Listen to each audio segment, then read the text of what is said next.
After your initial consultation, now it's time to start preparing your home for sale.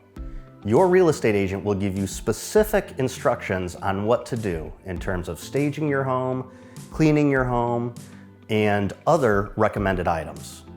The two major things are clean and clutter-free. So it's time to really clean your home to prepare for showings. And if you've got a lot of clutter, it's time to take some of that away to make things a little bit simpler so buyers can envision themselves in your home.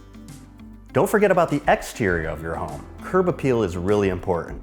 So your agent again will give you recommendations on what to do, so if somebody is driving by and looks at your house, they're going to see it as an inviting place to stop and take a look.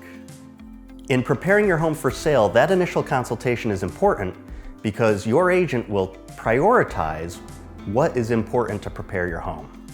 It may not matter that the kids' rooms are pink or purple. It may not matter that you have a dated bathroom. It all depends on the price and where you're positioned on the market. So a lot of times it doesn't make sense to spend money on updating your home if you're still going to get the price that you're looking for. Another important item to talk about is depersonalization. Contrary to what you see on HGTV, it's important not to remove all of your family photos. A quick story, there is a house I went to and I was the third agent to list this home, and I walked in and all that was there was a recliner and one light in the living room. And I looked around and I said, wow, where is everything? And the owner said to me, my previous agent said to remove all the personal items.